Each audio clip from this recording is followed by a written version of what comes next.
Welcome to Starbound Valor HFY. Subscribe now and dive into daily epic sci-fi adventures where humanity always rises. Commander Rhea Holt stood inside the main control chamber of Project Sentinel, deep under the ice fields of Antarctica, when the first alarm began to echo through the metal halls. The sound was sharp and cold, like a warning from the Earth itself. Everyone in the chamber froze for a moment, unsure if it was a drill or a disaster. Rhea already knew the answer. For the last 12 years, she had prepared for one moment, one message, one enemy. And now it had finally arrived.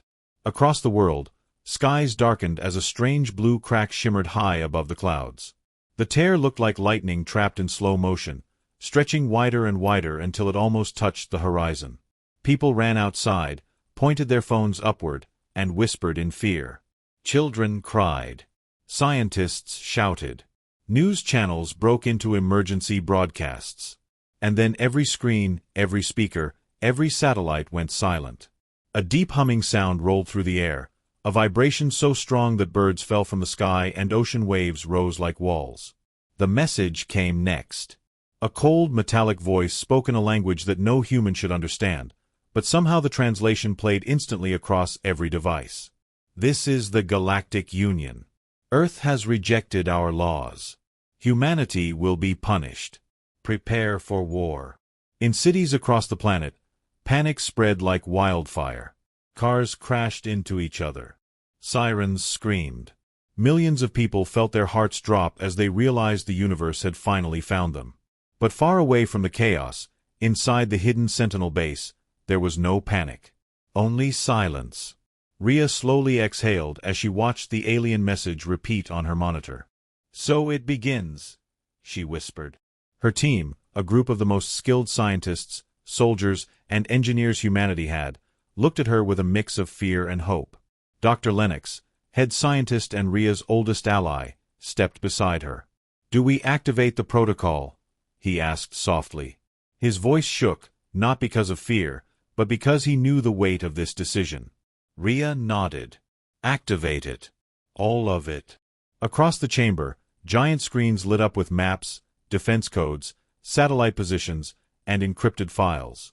The entire underground base transformed from a silent bunker into the beating heart of Earth's secret defense. For years, Project Sentinel had been hidden from governments and civilians. Only a few leaders knew it existed. Humanity always believed aliens might arrive someday, but they were not ready for war. So Rhea had prepared for them in secret. And now, as the universe finally declared its intentions, Earth had no choice but to reveal its hidden strength. Above ground, the gigantic blue tear in the sky pulsed again, brighter than before.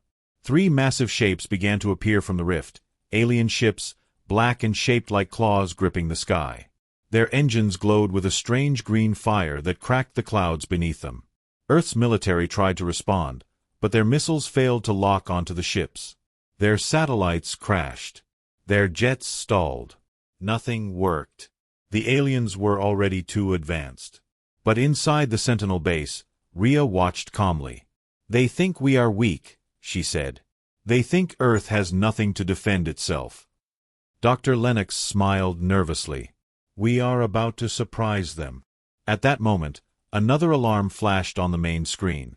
An unknown signal was detected beyond Pluto's orbit. Rhea leaned forward. "Put it on the main display."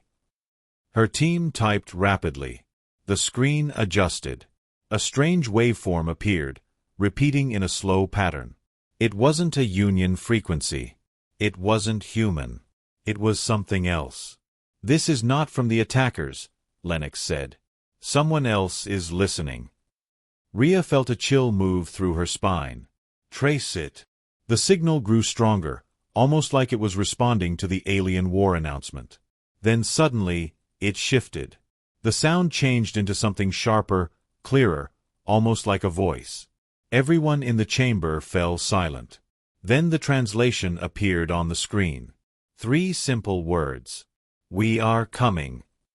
The room froze. No one spoke. No one breathed. The message could mean salvation, or a second enemy. Before Rhea could respond, the chamber shook violently as the first alien ship entered Earth's lower atmosphere.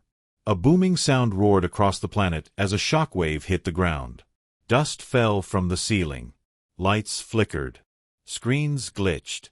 Rhea gripped the railing and shouted, "Shields up! Prepare for contact!" The alien ship hovered above the ocean, its dark shape blocking the sun like a steel eclipse. The Galactic Union broadcasted a new message: humanity, surrender now or be erased. Millions around the world felt their knees weaken. But not Rhea. Not her team. Not Project Sentinel. Rhea stepped toward the main console, her voice steady and strong as she gave the order humanity had been waiting for, even if they never knew it. "Send our reply." Dr. Lennox pressed the command key. A deep, powerful signal burst from Earth, shooting into space like a spear of light. It was humanity's first message to the Galactic Union. The message was simple, direct, unshaken. We do not surrender. The alien ships hesitated. For the first time since entering Earth's skies, their movements slowed. They were expecting fear, panic, a plea for mercy. But instead, humanity had answered with courage. And far across the solar system, the mysterious unknown signal repeated again, louder than before, "We are coming." Rhea stared at the screen, her eyes narrowing. "Friend or enemy?" she whispered. "We are about to find out."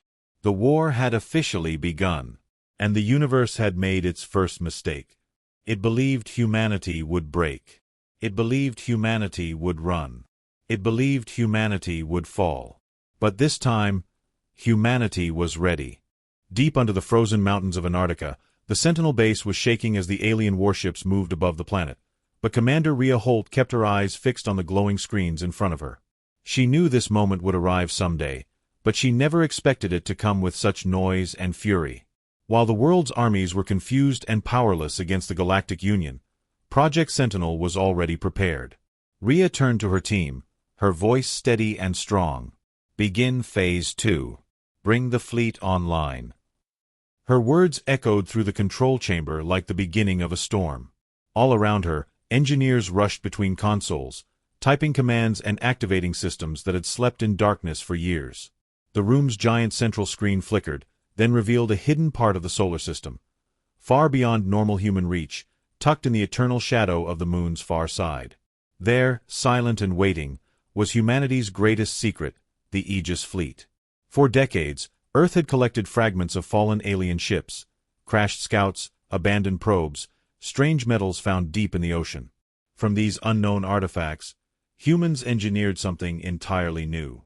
Ships that were not purely human, not purely alien, but something in between. Something powerful. Something dangerous. And something the Galactic Union never expected. Rhea watched as the image sharpened into focus. 10 giant warships, shaped like spears of silver and obsidian, rested inside carved-out lunar caverns. Their hulls glowed faintly with blue circuits running through the metal like living veins. Their engines were quiet but ready. Their weapons were locked but hungry. "Begin awakening sequence," Rhea ordered. A hum vibrated through the chamber as her team activated the long-range command relay. Far away, on the moon, massive energy lines lit up like waking dragons. One by one, the Aegis ships powered on. Inside each ship, automated systems blinked to life. Artificial intelligence cores scanned their surroundings. Defense shields shimmered like translucent armor. Weapons extended from hidden compartments. The greatest human creation after centuries of fear and silence was finally rising. As the fleet awakened, Dr. Lennox whispered from beside Rhea, "Do you think they are enough?" Rhea did not look at him. Her eyes were still locked on the screen. "They have to be," she replied quietly. "Earth needs hope. The galaxy needs a reminder. Humanity is not prey." Meanwhile, above Earth, the alien warships continued their slow descent, their shadows stretching across oceans and continents. Each ship was larger than a city, built with metal that human weapons couldn't scratch. Some spectators on Earth believed this was the end. They thought surrender was the only path left. But they did not know the truth. They did not know that humanity had been preparing for this moment long before the Galactic Union ever arrived. Suddenly, An alert flashed red on the screens. A new object had entered low orbit. Rhea clenched her jaw. "Is it another enemy ship?" she asked. Lennox shook his head, confused. "No, this one is small. Human-sized. But it came from the tear in the sky." Rhea felt her heartbeat quicken. "Put it on the main display." The image zoomed in, revealing a strange capsule floating silently. Its surface was smooth, white, and bore a symbol no human had ever seen, 3 circles connected like a chain. The capsule slowly drifted closer to Earth. "What is that?" someone whispered. No one knew. Before they could analyze further, the capsule suddenly emitted a burst of light and vanished in a blink, leaving behind only a faint energy trail. Rhea felt the hairs on her arms rise. "Track it. I want to know where that landed." The computers calculated rapidly, and then displayed an answer that sent a ripple of shock through the chamber. It had landed near the moon, near the Aegis fleet. Rhea took a sharp breath. "Something else is coming for our fleet." Lennox's voice trembled. "Maybe it's a scout. Maybe it's something worse." Rhea turned sharply. "We cannot delay. Launch the fleet now." The command traveled instantly across space. Deep inside the lunar caverns, emergency doors opened with a thunderous rumble. Dust and debris rose as the Aegis ships lifted off the cavern floors, their engines roaring to life. Like silver arrows rising from darkness, the fleet moved toward open space. Their hulls shimmered in the dim light of distant stars. It was the first time they were free. The first time they were alive. Humanity's hidden strength was finally beginning to shine. The lead ship, Aegis Prime, activated its communication link. A calm artificial voice echoed through the Sentinel chamber. "Aegis fleet online. All systems stable. Standing by for orders." Rhea allowed herself a brief smile. This was humanity's answer to the universe. "Aegis fleet," she said firmly, "defend Earth at all costs." Before the ship could respond, another alarm shrieked loudly. A massive alien dreadnought, far larger than the earlier ships, had emerged from the blue rift. Its wings expanded like a predator spreading its claws. Its weapon ports glowed with bright crimson energy, a world-killer cannon. Lennox swallowed hard. That ship could destroy an entire continent in one blast. Rhea narrowed her eyes. "Not if the Aegis fleet reaches it first." But the dreadnought did not fire immediately. Instead, its enormous scanners swept across the solar system, stopping on the moon. The alien ship had detected the fleet, and it was turning toward them. "They know," Lennox whispered. "They know we have a fleet." Rhea clenched her fists. "Then let them come." The chamber shook as Earth trembled beneath the alien presence. Above the moon, the Aegis fleet accelerated, forming a spearhead formation. Humanity's first true space battle was seconds away. And as the alien dreadnought raced toward the moon, its weapons glowing brighter, humanity prepared to show the universe its biggest secret. They were not weak. They were not unprepared. And this time, they would fight back. The alien dreadnought moved through space like a floating mountain made of black metal and burning stars, and everyone inside the Sentinel base felt the pressure of its presence even from Earth. Commander Rhea Holt watched the giant ship on the screen, her heart steady but heavy, knowing the next few minutes would decide the fate of the planet. The Aegis fleet, shining like silver blades, flew in formation as they moved to intercept the massive alien threat near the moon. Their engines burned blue, cutting across the darkness of space with power humanity had never dared to reveal before. Inside Aegis Prime, Captain Ender Voss sat in the command chair, gripping the armrests as he stared at the incoming enemy. "Target lock," he asked calmly. His crew worked quickly, fingers flying across glowing panels. "Negative, Captain," replied the tactical officer. "We can't lock weapons. Something is scrambling our targeting systems." Ender frowned. "They're using advanced jamming. Switch to manual." Far behind him, the ship hummed, adjusting itself like a living creature preparing for battle. All 10 ships of the Aegis fleet tightened formation, ready to strike. But the dreadnought did not slow down. Instead, the alien ship opened a long, glowing line across its hull.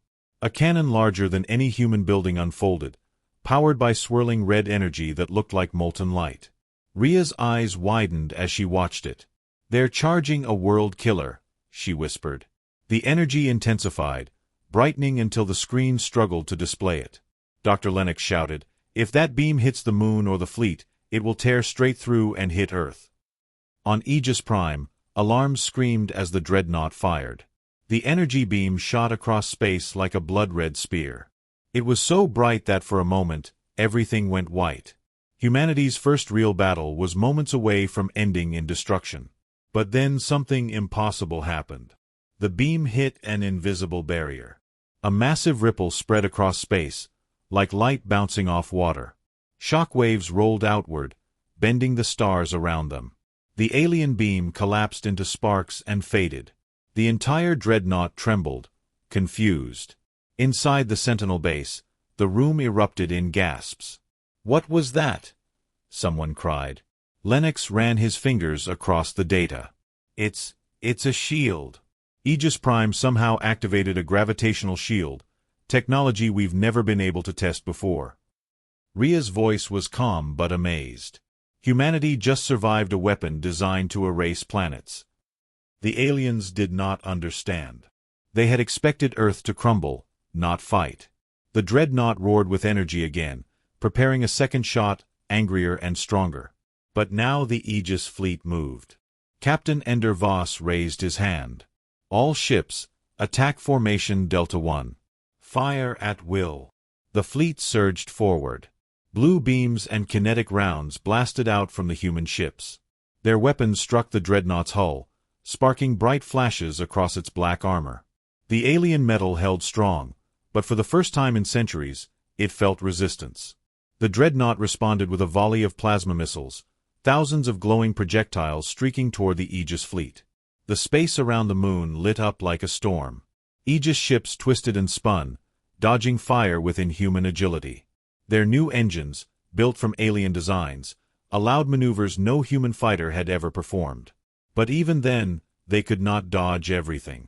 One missile struck Aegis 4. The explosion tore across its starboard wing. The ship spun wildly, alarms crying out. "Aegis 4, stabilize!" Ender shouted. But Aegis 4 was drifting too close to the moon's gravity well. The crew struggled desperately. The dreadnought charged another beam.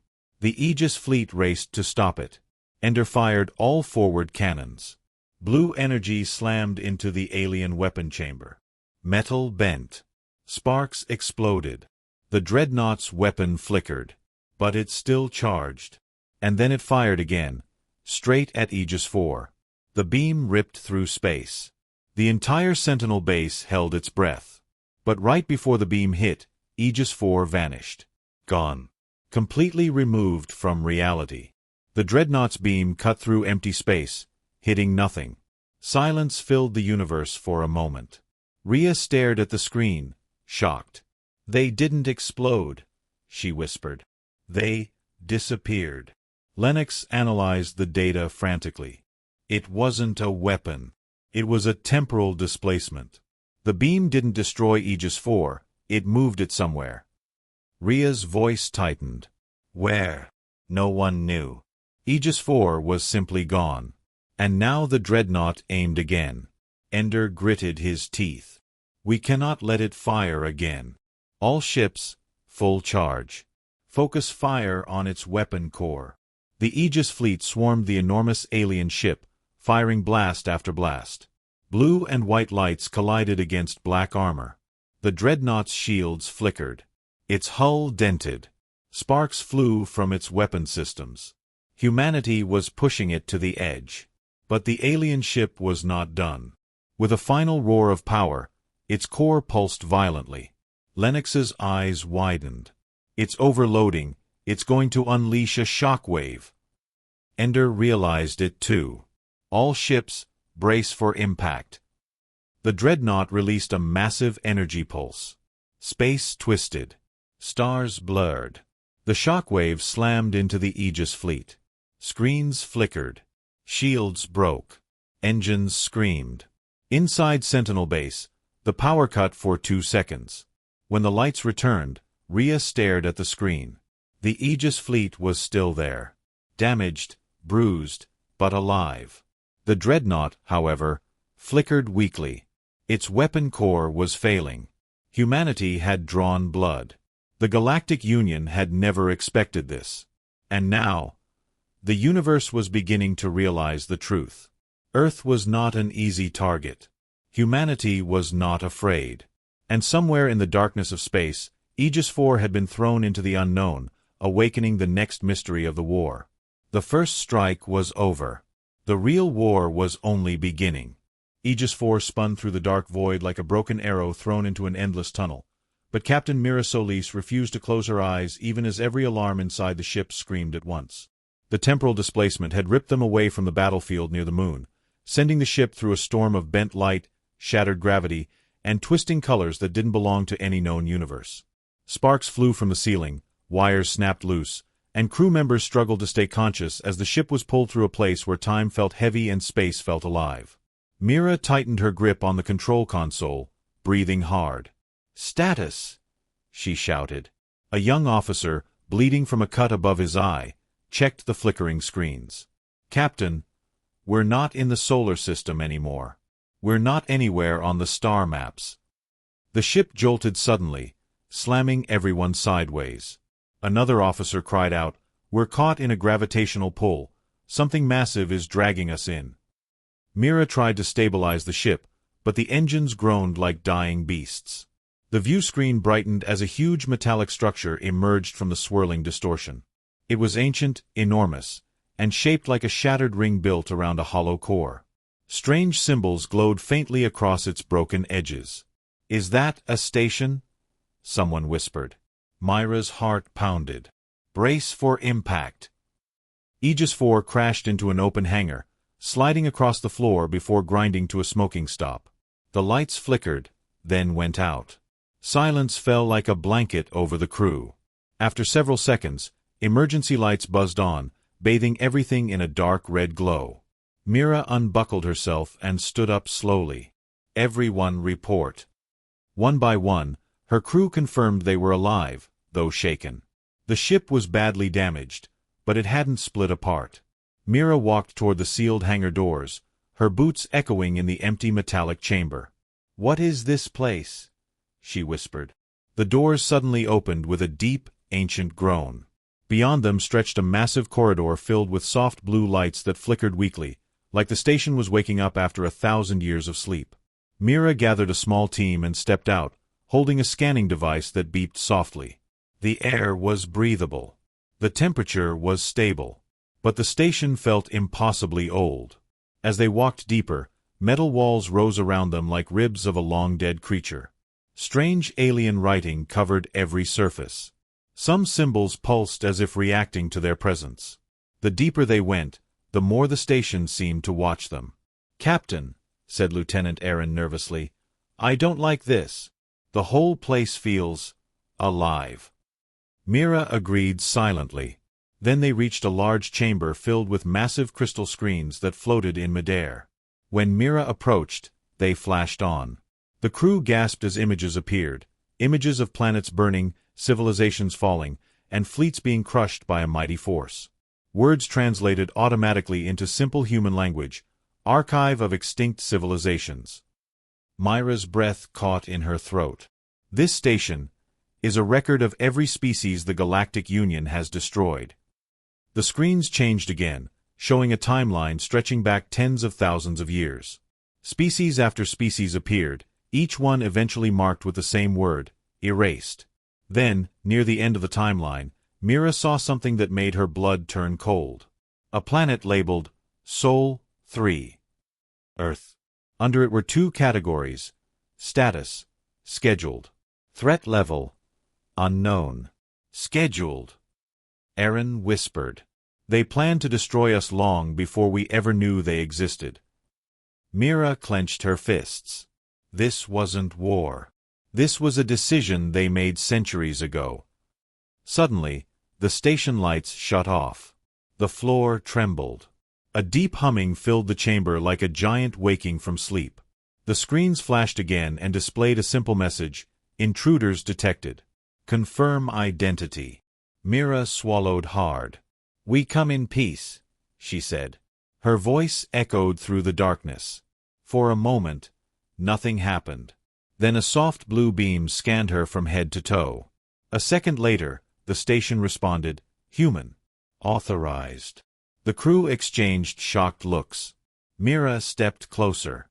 "Authorized? How?"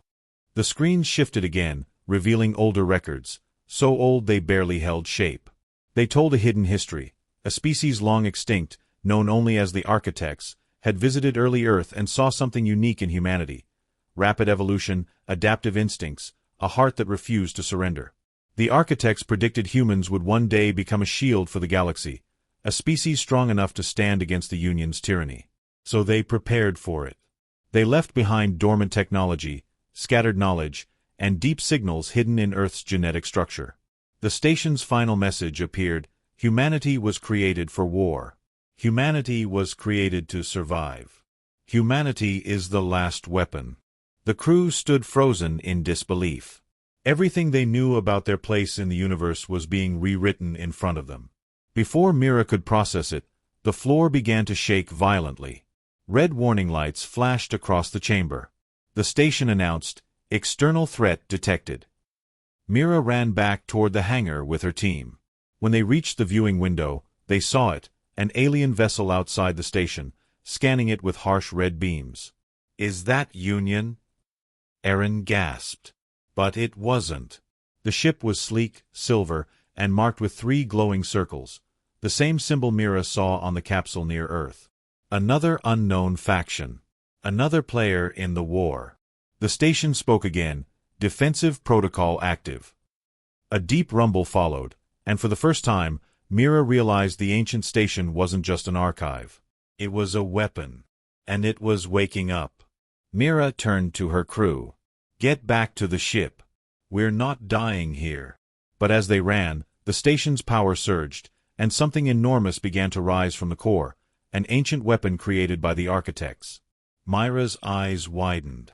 "What have we awakened?" she whispered. Aegis IV had survived the battle. But now they were facing something even bigger, the truth behind humanity's creation. And as the alien ship outside prepared to attack, Mira knew one thing for certain. This ancient secret was going to change the war forever. As the hidden strike fleet entered the shadow of the gas giant, Earth Command watched every movement with silent tension, and Commander Hale felt a cold weight in his chest because he knew this moment was the thin line between survival and extinction. The Zolorian dreadnoughts drifted like metal mountains, their armor glowing with dark energy, and even at this distance their power was terrifying, yet humanity did not shake, not anymore, because fear had already burned out during the last 3 days. Hale ordered all stealth drones to move closer, and thousands of tiny machines flew like silver dust through space, gathering data and mapping every weak spot they could find. Meanwhile, the Council still believed humanity was hiding on Earth, unaware that millions of humans were already spread among hidden bases, false broadcast stations, and orbital traps waiting to snap shut. Dr. Mara worked non-stop inside the command chamber, her fingers flying across screens as she calculated gravitational pulses around the gas giant. She discovered something, an unexpected instability forming under the planet's rings. It was small, unpredictable, but dangerous enough that if the dreadnoughts stayed too close, they could be pulled into a violent gravity well. She told Hale, and he immediately understood they had been given a gift by nature itself. They would not waste it. While the strike fleet dug in, civilian shelters on Earth began to vibrate with emergency alarms. But people were calm, watching screens with a strange expression, half fear and half pride, whispering that humanity would not bow again. Across the oceans, armored submarines rose like steel beasts, ready to launch missiles if the planetary shields failed. On the moon, railguns hummed with power, their long barrels glowing blue. On Mars, the resistance outposts broadcast coded signals, telling Earth Command that everything was ready. Humanity was preparing to punch back harder than anyone expected. Back near the gas giant, Admiral Vek's alien fleet expanded formation, and his voice echoed through the command net with cold confidence, calling humans a primitive species pretending to be strong. He ordered the dreadnoughts to charge energy weapons, but something was wrong. The weapons flickered. The ship lights dimmed. A strange vibration trembled through the alien decks. The gravity around them wasn't stable. Vec demanded a reading, but his crew gave confused answers. They saw nothing unusual and everything unusual at the same time. The gas giant's magnetic field was twisting, pulling at their engines, pushing at their shields. Humanity's stealth drones caught it all. Hale realized this was the window they needed. He ordered the activation of Project Eclipse, a weapon only a handful of humans even knew existed. Deep inside the dark side of the gas giant, a silent black object woke up, a human-built gravitational disruptor, experimental and unstable, created in secret after the first alien attacks years ago. No one had ever used it. No one knew if it would destroy the enemy or tear apart space itself. But humanity had no choice. As the disruptor charged, light bent around it like ripples in water. Drones recorded the shift and rushed back. Hale hesitated for half a second, thinking of every life on Earth, every hope placed on his command, and then he gave the order. The disruptor fired. Space screamed. A shock wave of warped gravity burst outward, invisible yet crushing, slamming into the Zolorian ships with brutal force. The dreadnoughts lurched, their hulls bending like soft metal, alarms exploding across their decks. Admiral Vec grabbed onto his console as the walls twisted around him, shouting for his crew to stabilize. But the gas giant reacted like a wounded beast, its magnetic storms rising and pulling the alien fleet deeper into its gravitational field. Humanity watched the impossible happen. The mighty alien dreadnoughts, ships that had conquered dozens of worlds, began sinking, dragged by the colossal pull of the gas giant. Vec roared in disbelief and rage, commanding all engines to maximum. But it was too late. The first dreadnought fell, spiraling down like a dying sun. The second one broke apart in a bright explosion. The third tried to escape, but its engines tore off under the stress. Hale stared at the screens, stunned, barely breathing. Humanity had struck a blow so massive it would shake the galaxy. But the victory was not complete. One dreadnought survived.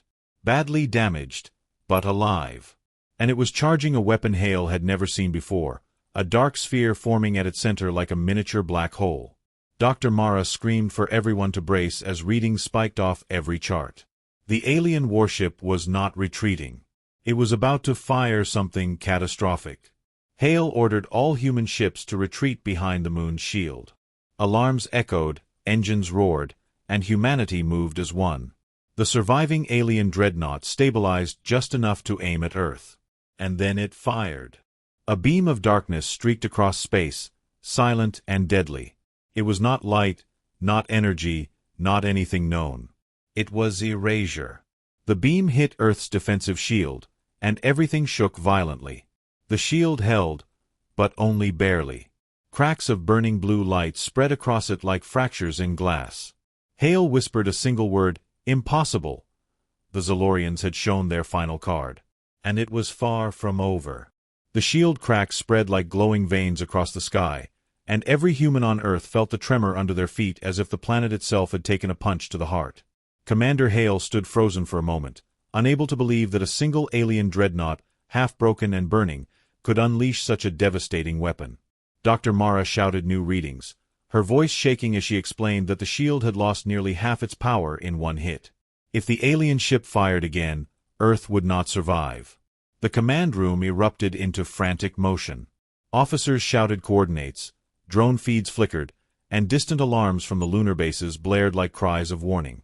"We have to stop that ship now," Hale said, steadying his voice, though inside he felt a rising dread.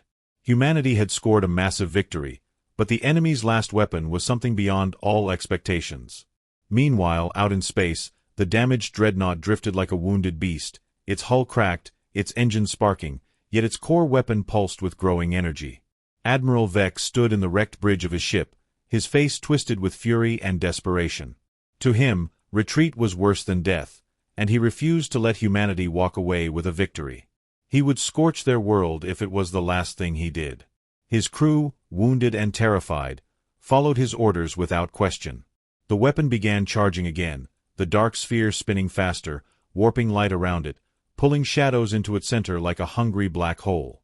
Back on Earth, Dr. Mara realized something horrifying. The weapon was feeding off the dreadnought's own reactor.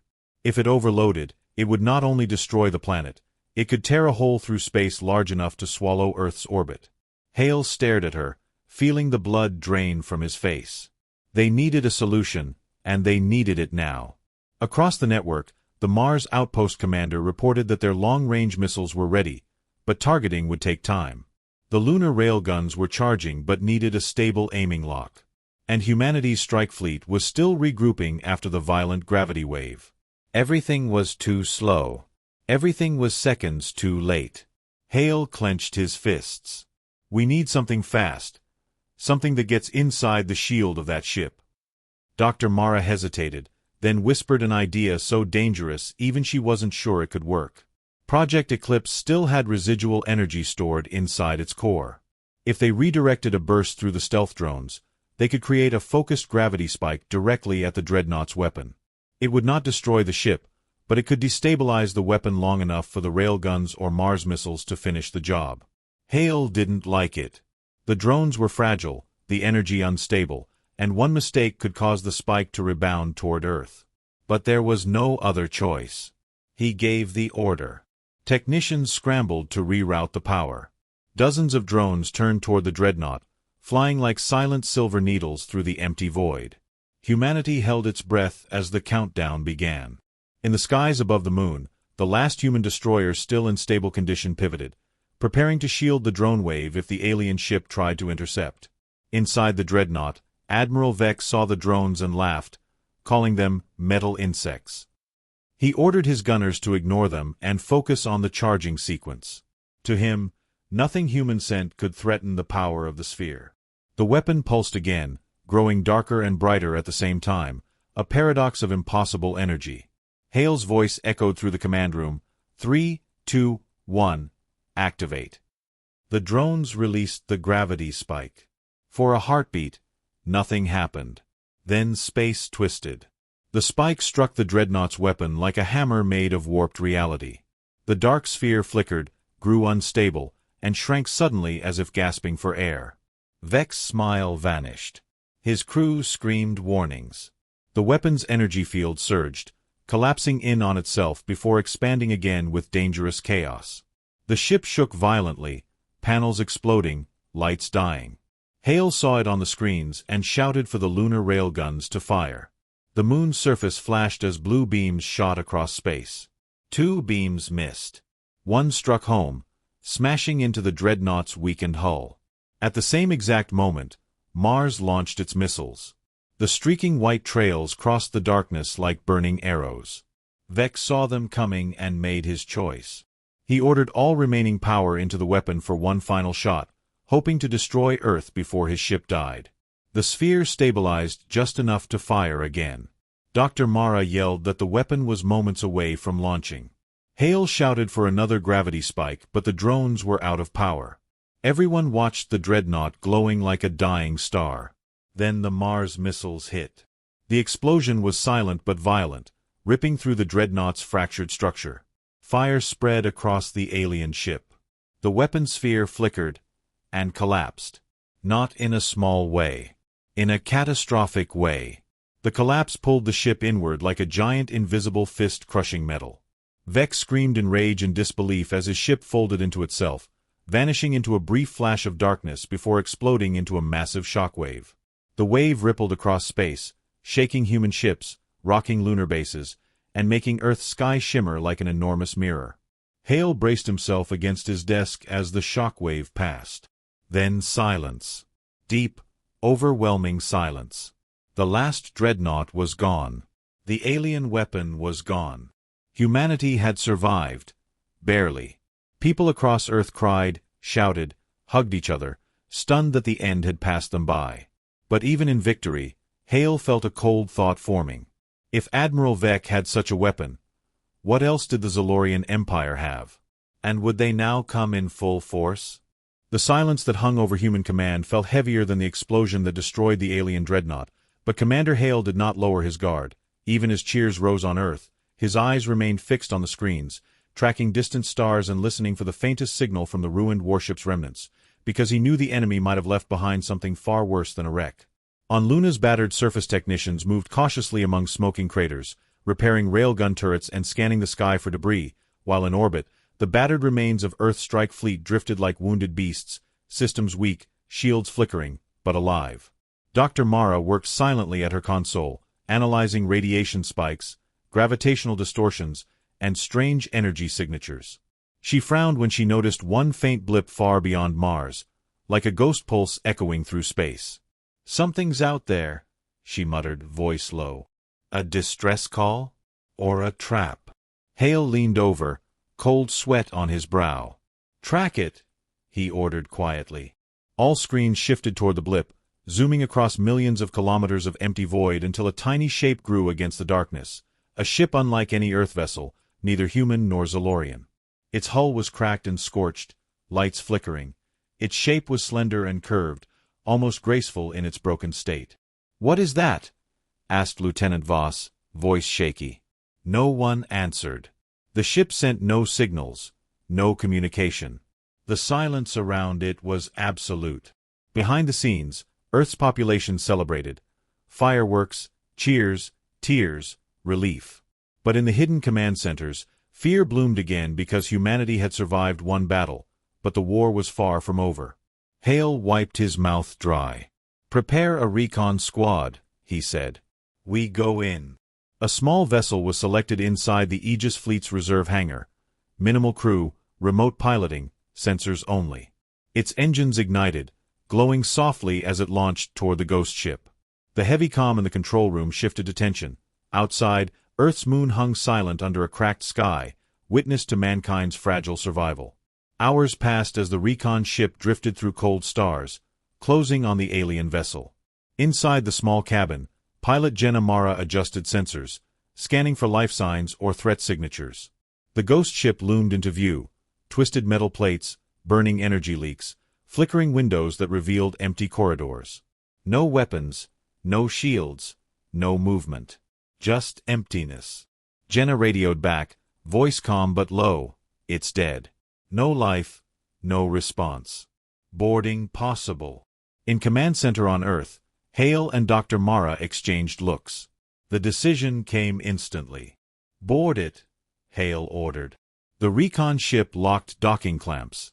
The airlock hissed as the two connected. The alien ship was breached quietly, like a tomb opening after centuries. A small human team entered, wearing sealed suits, weapons ready but not armed. Their boots echoed across corridors painted with strange alien glyphs, broken consoles that still glowed faintly, and walls cracked by fire. They moved slowly, scanning, recording, cautious, as though walking through history's grave. In the main chamber they found it, a central control hub, lying dead, screens dark, cables severed. But on one wall they saw something glowing, a symbol identical to the three-circle emblem seen earlier, a faded emblem of some unknown order. Lieutenant Voss bent forward, wiping a thin layer of dust. This was not a warship. It's a transport, maybe refugee, maybe research. Dr. Mara studied the logs their data probes recovered, coordinates, star charts, warnings, a single message repeating in a loop. To all survivors, do not go to the Union systems. Seek the outer rim. Seek the beacon. The words sent a chill through them. The ghost ship had tried to escape the Union. It had fled, carrying something important. Maybe evidence, maybe a weapon, maybe a truth the Union wanted destroyed. A soft beep from sensors jolted the team.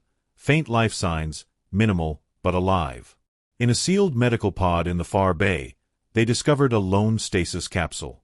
Its seal cracked with a hiss. Lights flickered. The team held their breath. Inside lay a humanoid figure, slender, pale, with eyes closed, alien, but not Zolorian. Heart monitors read flat for seconds. Then the line spiked. The figure shuddered and woke. Instantly the chamber locked down. Security protocols triggered. Doors slammed. Alarms blinked. The stasis pod's door slid open slowly. The creature, thin and trembling, tried to speak. At first only clicks, then a broken voice, in rough English translation, "They are coming. The beacon is gone. You must leave." Its tone was panic. Fear. Guilt. The human team looked at each other in shock. The creature pointed to a data drive still active on the control console. Technician Rana grabbed it, fingers shaking. She inserted it into the portable reader. Pages of logs appeared, coordinates, star maps, planetary names, all leading to a hidden system far beyond known charts. At the bottom of the file list was one final entry, Project Exodus, Last Hope for Freedom. The alien's eyes begged human eyes. Take it. Save what remains. The team backed away slowly. Outside, through broken windows, dark clouds of cosmic dust swirled, something drawing near. The stasis pod creature's voice cracked again. They saw us here. They are coming. Then blackness. The pod's door slammed shut, lights died. The team scrambled, alarms still echoing. Command center on Earth lit up, sensors picking up a massive ship heading toward the ghost vessel's location at high speed. It carried the same three-circle emblem. The unknown faction had returned. Hale's voice was hard, steady. Evac now. The boarding team raced back to the recon ship, data drive secured, the creature's last gasp echoing in their minds. As they launched, the alien ship they had just boarded erupted in cold flame. The returning ship fired energy lances that carved through metal and light. The ghost ship collapsed, enveloped in a ball of dark fire, and vanished. The recon vessel shredded through space, engines screaming, crossing star distances faster than light as the enemy chased, but Earth ships blocked pursuers at the edge of the system. On Luna, alarms screamed. On Mars, colonies braced. On Earth, people watched the sky and wondered if the victory had been too soon. Hale stared at the flashing red alerts. He held the data drive in his hand. The symbol glowed faintly. He realized humanity had not only survived a war, they had found a secret. A secret that many would kill to hide. And now, with the unknown faction closing in, the real game began. The war had changed. The battlefield had shifted. Humanity was no longer just defending Earth. They were chasing truth. And somewhere, out in the dark between stars, the last hope for freedom, the beacon, awaited. The Harbinger ship emerged from the shadows of the asteroid belt like a black predator, its hull larger than any dreadnought humanity had ever seen, and its energy pulsated with a terrifying rhythm that made every sensor on the human fleet spike uncontrollably. Commander Hale leaned over the main console, his hands clenched tightly. He had read the reports, studied every record from the lost ships, and understood the legends, but seeing it in reality was different. This was the ultimate warlord, the being who had never lost a battle in centuries, who had personally crushed entire planetary defenses without mercy. The Aegis fleet scrambled to form a defensive perimeter, engines blazing, shields humming with blue light, but the fleet was still recovering from the previous battle, damaged ships limping, systems unstable. Dr. Mara shouted over the alarms, pointing at the screen. He's scanning us. Every ship, every weapon, every weak point. The crew held their breath as the Harbinger's ship rotated, revealing its massive armaments, lines of energy cannons, missile bays, and strange weapons humans had never encountered before. Lieutenant Voss swallowed hard. "We can't fight him head-on," he said. "Not now." Hale shook his head, staring at the glowing orb that marked the Harbinger's core command. "We have no choice. He's challenging us. If we wait, Earth dies. Prepare for the battle." The human fleet surged forward, shields at maximum, weapons charging. But the Harbinger's ship moved faster, its massive engines leaving trails of dark energy that bent the light around them. His voice boomed through the comm network, cold and mocking. "Humans, you survive because you have nothing to lose. I will change that. Surrender, or your world is mine." Hale's eyes narrowed. "No, not today." Then the first volley of the Harbinger's weapons struck. Energy beams, unlike anything seen before, swept through space, cutting the Aegis fleet in half. Sparks and debris floated as ships twisted and fell. The lunar railguns fired desperately, but their shots barely scratched the alien hull. The Harbinger laughed, a sound that echoed through comms, deep, metallic, and terrifying. Dr. Mara realized that the aliens' technology was adaptive.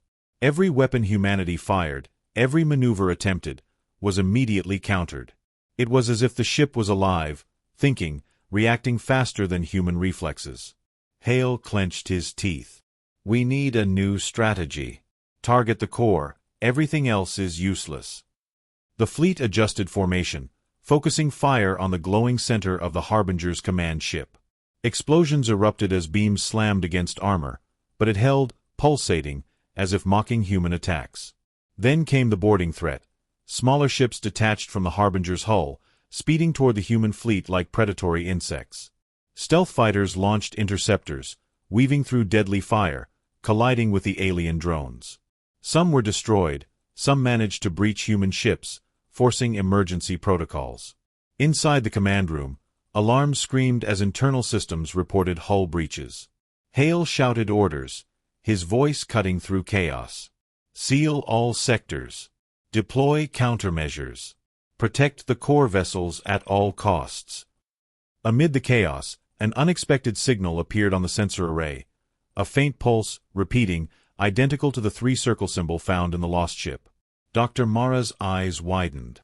It's a warning. Something is moving toward the Harbinger. Something human-made. Hale focused. Project Sentinel. Could it be? On the far side of the moon, hidden installations activated emergency protocols. A secondary fleet, nearly invisible, emerged from orbital shadows, the stealth reinforcements humanity had prepared long before the Union declared war. They moved like ghosts, cutting into the flanks of the Harbinger's smaller crafts, destroying drones before they reached human ships. But the Harbinger had anticipated this, releasing countermeasures that tore through stealth hulls with plasma nets. Explosions lit the darkness, and human pilots fought desperately, dodging, weaving, pushing back, refusing to yield. The Harbinger's ship then executed a sudden maneuver, spiraling toward the outer belt. Its engines created a gravitational wave that threatened to pull nearby asteroids into the battlefield. The human fleet struggled to maintain formation, shields bending under stress. Hale barked orders, calculating angles, predicting movements. They had to survive long enough to reach the Harbinger's weak points. Inside the command vessel, Lieutenant Voss spotted something unusual, a small vent near the core, partially exposed due to damage from previous battles. "That's it," he shouted. "Aim for the vent. It might be the only vulnerable point." Hale nodded, realizing the chance of success was slim, but there was no other option. Every ship adjusted fire, every weapon focused on the tiny target. Blue energy beams and missiles streaked across space, converging on the exposed core vent. The Harbinger's ship shuddered, massive plates buckling, sparks flying, systems failing one by one. For a moment, Hale thought they had done it. Then the Harbinger activated an emergency field, energy waves pushing human fire away, deflecting missiles, scrambling targeting systems. "It's adapting again," Dr. Mara yelled, sweat running down her face. Hale's mind raced. They needed a distraction, something unpredictable. He remembered the stasis capsule found in Part 7, the alien survivor, the data drive, the beacon. He realized the truth. They could not defeat the Harbinger by brute force. They had to lure him, divide his attention, give human reinforcements the edge. "Prepare a diversion team," Hale ordered. Specialized ships carrying fast attack drones and decoy signals accelerated, darting toward the Harbinger from multiple angles. Energy beams fired in their direction, while the main fleet maneuvered closer, focusing on the weak vent. The plan was dangerous, almost suicidal, but humanity had no choice. The Harbinger's attention split for the first time, its adaptive systems struggling to track multiple threats. Human fire finally struck the exposed vent. There was a deafening explosion across sensors. The core vent ruptured, releasing intense energy, and the Harbinger's ship rocked violently. Small fires ignited along the hull. Alarms inside the alien vessel screamed. The fleet pressed the attack, beams and missiles hammering the weakening ship. Hale exhaled for the first time since the battle began. Victory was possible, but not yet certain. The Harbinger's laugh echoed faintly through the void, but it was strained, uncertain. The battle had shifted. Humanity had shown resilience, intelligence, and courage. The Harbinger had underestimated them. For the first time, the ultimate warlord faced the possibility of defeat, and humanity realized that even the strongest enemy could be brought down with cunning, teamwork, and relentless determination. And above all, they had learned that this war was not only about weapons, but about the secrets, allies, and hidden power humanity had yet to unleash. The next move would decide everything, and Hale knew that every second counted, for the Harbinger would not fail twice. The battlefield stretched across the orbit of Jupiter, moons casting long shadows across swirling storms, and the remnants of humanity's fleet moved cautiously, battered but alive, knowing that the Harbinger's retreat was only temporary and that the next strike would be devastating if they were unprepared. Commander Hale's hands trembled slightly as he adjusted the sensors on the bridge of Aegis Prime, scanning for enemy vessels that could appear from any of the planet's massive magnetic storms. Dr. Mara was beside him, her face pale from exhaustion, yet her eyes burned with determination as she monitored energy readings, propulsion systems, and weapon calibrations. The fleet had learned from the last encounter. No single human ship could engage directly, and all maneuvers had to be precise. Jupiter itself added complexity to the battle. Its gravitational pull was unpredictable in certain zones, forcing pilots to navigate carefully or risk being crushed against asteroid debris or ripped apart by tidal forces. Aegis 5 reported minor hull damage from meteor strikes, and repair teams worked frantically to patch shields while the fleet maintained formation. Suddenly, long-range sensors detected multiple readings approaching at high speed. The Harbinger's elite strike force, smaller but faster vessels, sleek and deadly, moving in a coordinated formation designed to cut the human fleet in half. Hale clenched his jaw. All ships, prepare for evasive maneuvers. Focus fire on the lead craft and hold formation. The fleet adjusted instantly, engines roaring, shields glowing, weapons primed, while the massive storms of Jupiter churned violently around them, clouds twisting as if responding to the violence above. The alien strike crafts opened fire, energy beams lancing across the void, striking human ships with terrifying precision.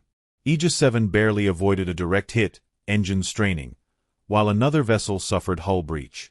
Pilots screamed over the comms, coordinating evasive actions in real time, weaving through beams, dodging debris, and returning fire with blue energy cannons that struck alien hulls with calculated accuracy. Dr. Mara noticed something unusual. The Harbinger's strike force moved in patterns that suggested intelligence beyond standard AI programming. It was adapting, learning from every maneuver, predicting human tactics.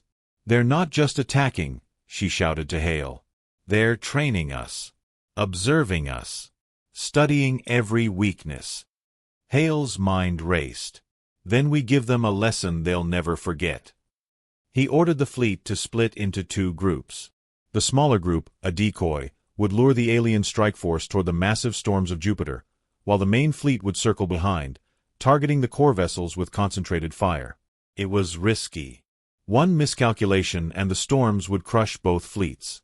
The decoy group surged forward, engines blazing, drawing the enemy into the twisting, lightning-filled clouds of Jupiter's upper atmosphere. The strike crafts followed, confident, their adaptive programming calculating human movements, unaware of the trap. In the command room, Hale held his breath as the decoy group's transmissions faded in and out, static from the planet's electromagnetic interference making every second tense. Then he gave the order, "All weapons fire at will. Focus on the lead ships and the exposed cores." The human fleet moved like a blade, cutting through the space above Jupiter, beams of concentrated energy striking the alien crafts. Explosions blossomed against the backdrop of swirling clouds.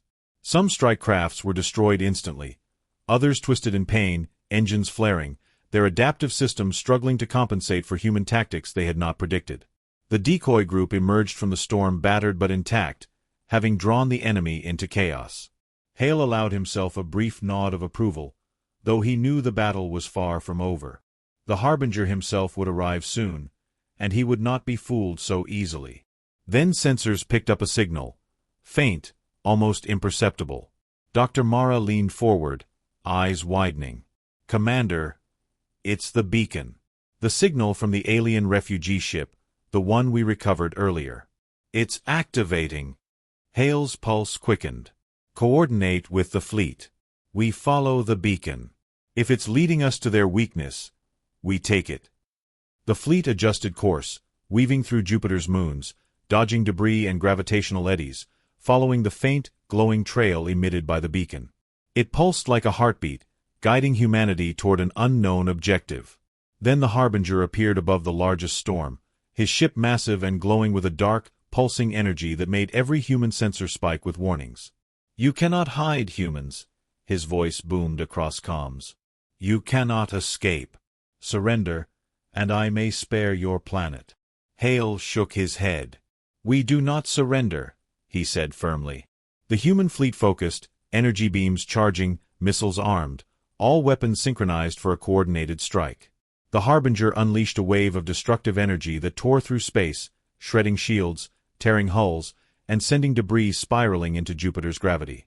But the beacon's signal intensified, guiding the fleet through safe corridors, weaving past destruction, and allowing humanity to position strategically.